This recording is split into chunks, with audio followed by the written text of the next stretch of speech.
You are listening to The Michael Lodge Show. Wealth, business, and taxes. Oh yeah, and some politics. Let's get started.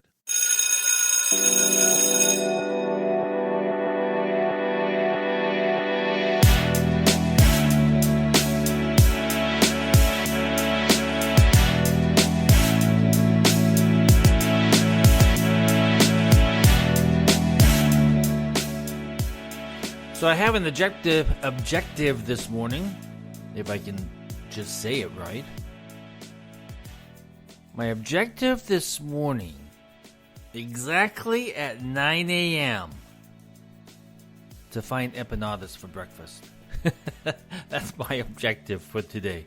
Even though I've got a whole bunch of work piled up on my desk, all nicely in folders and ready to go, my objective is empanadas. I haven't had empanadas for so long. When I had my practice in Los Angeles, my clients would bring me in boxes of Cuban empanadas and Cuban pastries and everything else from Portos there in Glendale, California. Finally, I got so much of them, I can't eat anymore. I just can't eat any more of this stuff. But that's been 3 years ago. And I'm ready for empanadas again. They used to bring in Argentinian empanadas. Oh, those were so good. I mean, those were really, really good. So this morning, I found a place online. I thought I was going to have to go down into Miami, into Little Cuba, but then I found out I have an empanada place less than 6 minutes from my house. Now, if that isn't a godsend, I don't know what. So, I've got my coffee ready, and I'm going to get my empanadas, and I'm going to sit down, and I'm going to read exactly when I get those empanadas in my hand. That is my objective for today. I know it's not a very big one, but it's mine. And don't get in my way. If you're going to get in my way, then I'm afraid I will not share. I will not share. Sorry. So, there's a whole bunch of different types of mediation, right? There's family mediation, there's business mediation, there's divorce mediation, separation agreements that get mediated. One of the issues I want to explore with you this morning is construction mediation. Now, construction is interesting to me. I've always enjoyed it. I've been in construction, oh my goodness, I've been in there for so long. My very first job that I remember was I was a project administrator on construction projects that built large cogeneration power facilities. Now, those types of construction that leads into operation are very complex because you've got construction contracts with a whole bunch of vendors and budgets and pricing and everything that you've got to adhere to, overruns, charge-offs, everything. And it's an interesting process. But within that process, there comes disputes. Disputes with vendors, disputes with the owner, disputes with everything. So as a project administrator, I literally had to monitor the budget of every single project. And when issues came up with the contractors, I had to deal with those individuals. Also, I'm losing my voice for some reason. It's probably because it's hungry for empanadas. I know the reason why. But construction is where really you should be using mediation. If you are a contractor out there, or if you are going to hire a contractor, make sure there is a mediation and arbitration clause in there. That way you can bring in a mediator at any time when there is a dispute and get things resolved. It's vital because once you go too far and don't get things resolved, it screws up the whole thing. And then at the end, you're bringing in a mediator to settle scores that had happened, overruns and overcharges and everything that affects a construction site that can go wrong. And there's a lot of things that can go wrong. I know, I've been on them. I've been there, I've seen it, I've done it. But it's the documentation process also. So I want to talk to you just a little bit about how you can use mediation in construction, because it's one of those vital industries that you need an alternate dispute resolution individual that can help the parties come to an agreement, get the understanding. Because you want to continue on with a lot of these vendors because they're good vendors, but every once in a while, things go wrong. Contractors go wrong. Plumbers go wrong. Electricians go wrong. Architects go wrong. And there has to be a mechanism which it can get resolved. So if you have or are working on a construction contract at the moment, make sure that the language is in there for mediation and arbitration. It saves a lot of time than going to court, and a lot less expensive. So the role of a mediator on a construction project is resolving a dispute. That's what we do. We sit there and we listen to the parties, and we try to get them to come to a resolution, to agree on something, to get an agreement in place so that they understand what their rules and objectives are. Once the media has the grasp of what is driving the dispute, then I, as the mediator, can get to work on the dispute. Mediators are independent and we're very neutral, and they will use their knowledge and expertise or experience of the law and construction to rigorously test what each party is saying and help parties decide on what terms a case might be settled. So when a dispute comes up, it's my responsibility as a mediator to sit down with the parties, listen to each one, let them each have an opening statement, let them express their things, look at the details, talk about the details, ask the questions to kind of guide them to where they really need to be or what they should be thinking about. That is my role as a mediator on a construction project or on any other type of mediation that I'm working on. Mediation is not an adversarial place. It's just not that nature of mediation. We're not adversarial. In fact, we try to calm that down as quickly as possible. When people come in there thinking that they're going to fight and win. No, that's not the process of mediation. It's not a court proceeding. So you're not going in there making arguments. You're going in there and telling the story, explaining what happened, and then making sure that the other side understands what's going on too. So parties to a dispute can mediate the differences without legal representation. That said, legal representation can and do serve a useful role in assisting the mediator, identifying the issues, and advising their clients on settlement as well as the consequences of the alternatives. If you have a grasp of the facts and feel that you can mediate on your own, mediation allows that opportunity. So in mediation, you don't need to have an attorney coming in with you, but if you feel that you need to, bring him in. If you feel though that if you've got the facts of what's happening, what the issue is, and you can talk about it in a decision-making format, use mediation. That's what we're there for. We're not a court. We are there to help you facilitate a way to resolving the issue. And not only that, but you've got to know your facts. If you're going to come into mediation, know your facts. Know your argument. Knowing the facts is a key, especially to your opening statement to the mediator. You've got to know your facts. Don't make them up. Don't think they said or anything like that. Know your facts. Know what your documentation says. Know what your items say.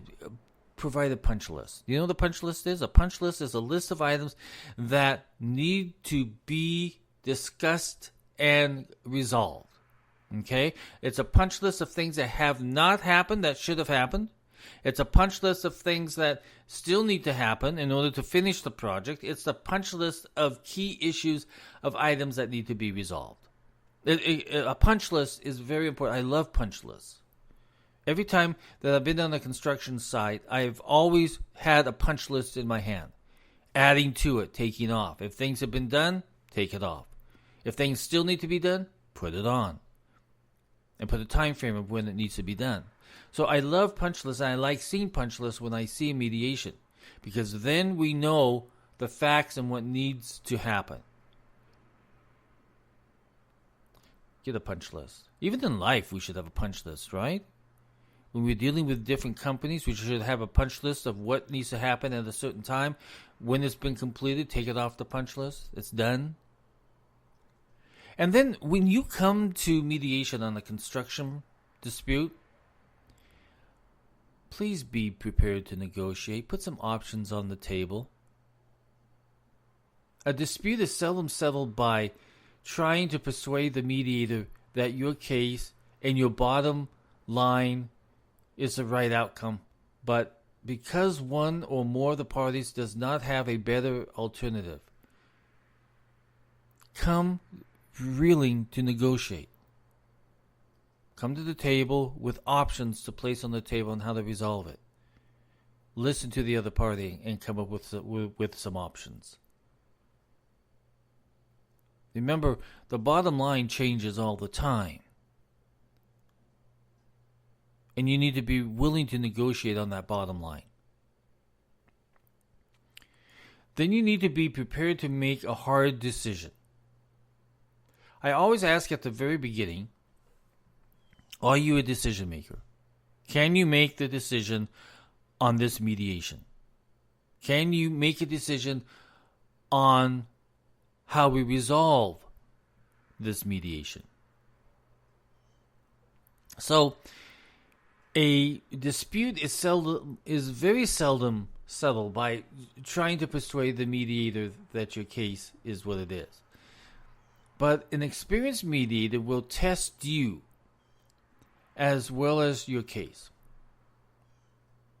So I'm going to sit there, I'm going to ask the questions, and I am going to ask you whether or not if you can make this decision, and I'm going to test you on your knowledge, I'm going to test you on your case. How valid is your case? You need to be prepared to listen to criticism. Consider that the mediator will try to help you rationalize your own case as well as giving a clue about the other side's bottom line without breaching confidentiality. Parties often push back against hard questions from the mediator. Rather than push back, take the opportunity to reassess your own prospects of success. Be prepared to answer the questions that the mediator asks you. He's not interrogating you. The questions he is asking is to make you think about how the best way to resolve the issue and to settle the case. It's not a criticism. You can take it as a criticism, but it's not a criticism. These are open-ended questions that are made directly to you to make you think about your case. Be prepared to listen and be prepared to think the process through. In other words, as I said at the beginning, be prepared to make the hard decisions because you are the decision maker. Then the last part, which is the one that we always want to get to because it's the most important thing, is aim for a settlement. We've talked about all these things before, but settlement rates are high. This reflects the fact that management of risk and dispute resolution is hard to achieve in more adversarial process. Which means if you're going to court, it's going to be much more difficult to come to a resolution because you're under a set of legal rules under the court. In mediation, you are set to negotiate. You are set to talk about things. You're set to listen and to resolve it.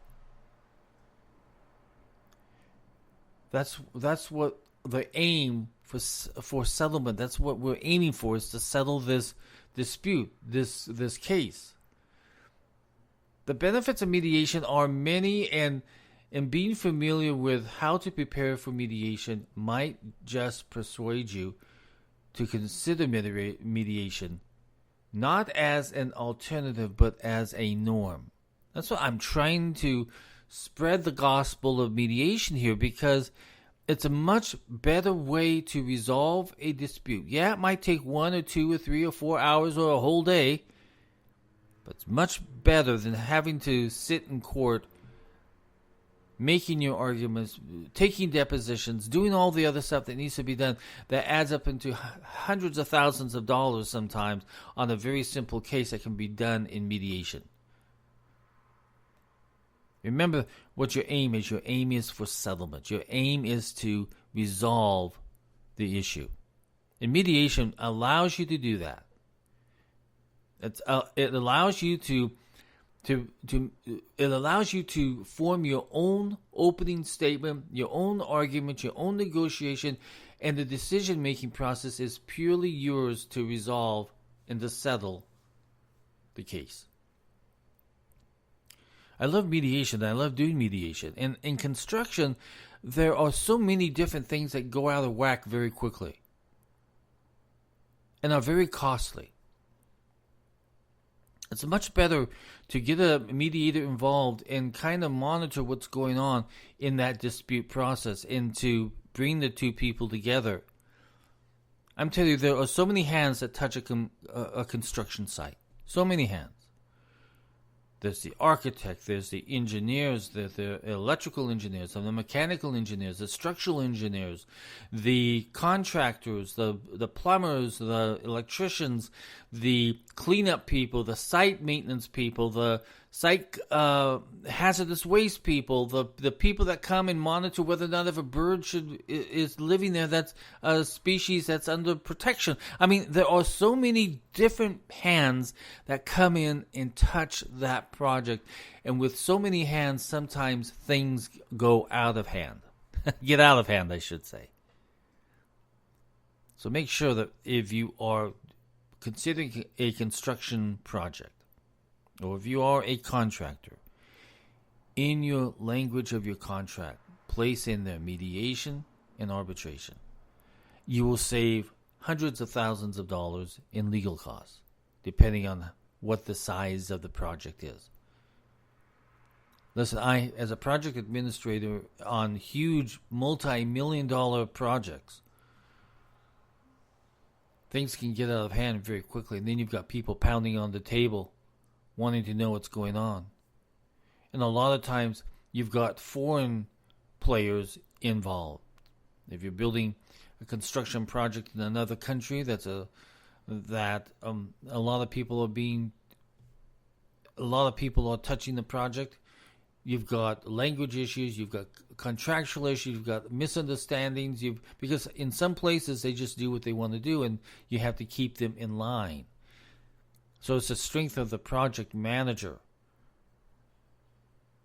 to make sure that project runs through. And it's his responsibility to make sure that things are mediated correctly and that disputes are resolved very quickly. Otherwise, it becomes very expensive. I've always told this to everybody. If you are in business, even if you're in construction, which is business also,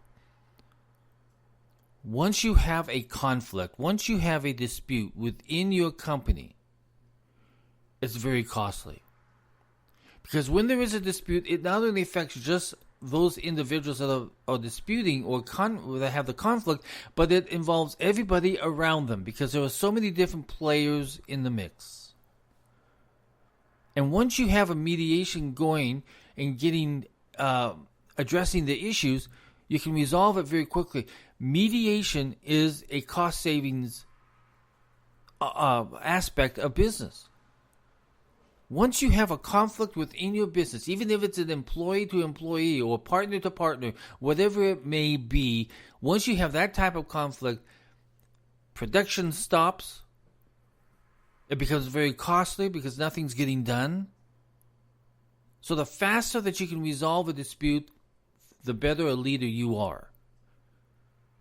Consider that mediation is the way to resolve issues quickly. Conflict costs money. A lot of money. Disputes cost money. A lot of money. So keep this in mind. Use mediation in your business. Use mediation in construction. And you will be a much happier person. Don't let conflict get out of hand. It's costly. Listen, if you have any questions, send me a text at 818-252-5682. Again, that's 818-252-5682. If you want to send me a text, not a text, but an email, send it to oh my gosh, what kind of a morning is this? I have not had my empanada. My mouth is not working. Send me an email at info@lodge-co.com. And I will answer your question. Just send it in. I love answering questions. Remember, if you think it's a criticism, it's not a criticism. It's a question to make us think. If you like my content, help me out, won't you? And go to www.buymeacoffee.com/Michael Lodge, Lodge. Well, that's it for today, my friends. Everybody go out. Do something good. Say something good. Communicate well. And let's get things done. And if you have a conflict, mediate it. Talk with you soon. This is Mike Lodge. Bye-bye.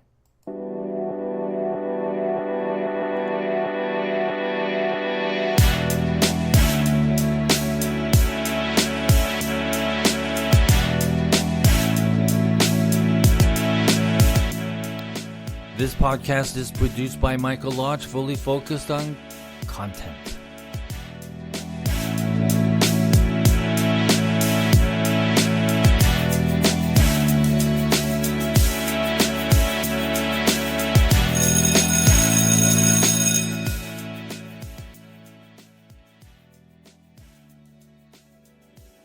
Hi, this is Mike Lodge of The Michael Lodge Show. Join me on iHeartRadio and other podcast stations as we talk about wealth, business, and taxes. Oh, and some politics. Join me every day on the podcast that keeps focused on business.